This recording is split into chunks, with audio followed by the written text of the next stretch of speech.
आदमी पार्टी में लोग बच गए थे सत्ता के लोभ में, लालच में, पदों के लिए, उस पैसे के चक्कर में। वे सब भी अब वापस जाएंगे, लौटेंगे, कुछ अपने व्यवसायों में लौटेंगे, कुछ पार्टियों में चले जाएंगे। इस शिविरों में जिस तरह माधव को, कृष्ण को दूत देखकर भी भरी सभा में इलेक्शन हो रहा है, बीजेपी बढ़त दिखाई दे रही है, कैसे देखते हैं? सबसे पहले तो भारतीय जनता पार्टी के लोगों को जीत मिली है, उन्हें बधाई, और आशा करता हूं कि जो जनादेश दिल्ली की जनता ने उन्हें दिया है उसकी वो प्रतिपूर्ति करेंगे। और वे सब आम आदमी पार्टी के लाखों करोड़ों कार्यकर्ता जो अन्ना आंदोलन से आए, जिनके बहुत ही निश्चल, निष्पाप और बड़े भारत की राजनीति को बदलने के सपने की हत्या एक निर्लज्ज, नीच, मित्रहंता, आत्ममुग्ध और चरित्रहीन व्यक्ति ने की, उसके प्रति तो क्या संवेदना। दिल्ली को उससे मुक्ति मिली। और मैं ये जानता हूं कि अब जो आम आदमी पार्टी में लोग बच गए थे सत्ता के लोभ में, लालच में, पदों के लिए, उस पैसे के चक्कर में, वे सब भी अब वापस जाएंगे, लौटेंगे, कुछ अपने व्यवसायों में लौटेंगे, कुछ पार्टियों में चले जाएंगे। और पतन यहाँ से प्रारंभ हुआ है उन लोगों का।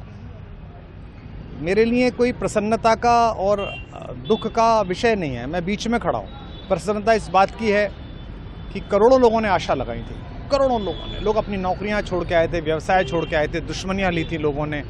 उन सब की हत्या एक आत्ममुग्ध आदमी ने, एक चरित्रहीन आदमी ने अपनी निजी महत्वाकांक्षाओं की पूर्ति के लिए की। उसको दंड मिला, ईश्वरीय विधान से दंड मिला।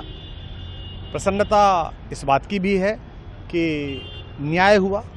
आज जब कहना नहीं चाहिए, लेकिन आज टीवी पर जब जंगपुरा का निर्णय आया और सामने दिखाई दिया कि मनीष हार गया, तो सदा तटस्थ रहने वाली और राजनीति से विरत रहने वाली मेरी पत्नी जो है, उसकी आंख में आंसू आ गए, वो रोने लगी।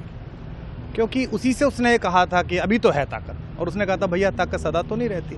तो ये अहंकार आशा करता हूँ अगले लोग नहीं करेंगे, जो बाकी दल है वो नहीं करेंगे, इससे सबक लेंगे। और दिल्ली के नागरिकों को मैं अच्छे शासन के लिए बधाई देता हूँ। अब भारतीय जनता पार्टी अपने नेतृत्व में सरकार बनाकर दिल्ली के जो दुख थे पिछले 10 वर्ष के, उन्हें दूर करे। और आम आदमी पार्टी के समस्त कार्यकर्ताओं को कहता हूं कि आपने जिस किसी भी लोभ लालच में, सब कुछ जानते हुए एक ऐसे व्यक्ति के समर्थन में काम किया जिसने अपने मित्रों की पीठ में झुरा घोंपा, गुरु को धोखा दिया, अपने साथ कंधे से कंधा मिला के लड़ने वाली महिलाओं को अपने घर लाके पिटवाया, अपनी निजी सुख और साधन के लिए जनता का पैसा खर्च किया, अब उससे आशा लगानी छोड़ें, अब बाहर निकलें, अपना अपना जीवन देखें। मुझे राघवेंद्र सरकार राम की कृपा मिली, जिनका ये घर है, जिनकी कृपा से मैं यहाँ खड़ा हूँ। मुझ पर कृष्ण कृपा हुई कि मैं इस निर्लज्ज सर्कस से बाहर आ सका। मैं उन सब से भी अच्छे भविष्य की कामना करता हूँ कि वो कोई गंदगी ना फैलाएं कहीं भी, वो लौट जाएं अपने शिविरों में। जिस तरह माधव को, कृष्ण को दूत देखकर भी भरी सभा में अट्टहास करने वाला दुर्योधन जो ये कहता था सुचिग्रम नैव दास्यामि बिना युद्धे न केशवः, बिना युद्ध के 5 गांव भी नहीं दूंगा, आज वो अपनी सीटों के लिए तरस रहा है।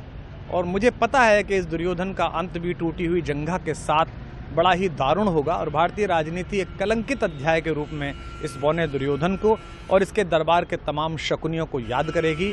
मैं उनकी मुक्ति की कामना करता हूं कि ईश्वर उन्हें इस दुख से बाहर निकाले, और समस्त लोगों को बधाई देता हूं कि चलिए अंततः न्याय हुआ। सर, बात करें दिल्ली के चुनाव या यूपी के उपचुनाव मिल्कीपुर को लेकर, चुनाव आयोग पर तमाम तरह के आरोप लगाए जा रहे हैं। अखिलेश यादव ने कल कहा कि वहाँ उपचुनाव में मिल्कीपुर, ये राजनीतिक विषय है, इस पर मैं राजनीतिक कार्यकर्ता नहीं हूँ, तो इस पर मेरी टिप्पणी शोभनीय नहीं है। वो आपस में सब जाने। लेकिन दिल्ली के चुनावों को लेकर एक मिश्रित प्रतिक्रिया है। दुख है कि अन्ना आंदोलन से एक ऊर्जा जो पैदा हुई थी, जिससे देश में एक सकारात्मक बदलाव हो सकता था, एक वैकल्पिक राजनीति हो सकती थी, उसकी हत्या एक अहंकारी आदमी ने, एक आत्ममुग्ध और असुरक्षित आदमी ने कर दी। मैं आशा करता हूं कभी ना कभी भारत में ऐसा सूर्योदय किसी न किसी दल में अवश्य होगा, जो भारत को जहां पहुंचना है वहां पहुंचाने का मार्ग प्रशस्त करेगा। बहुत धन्यवाद।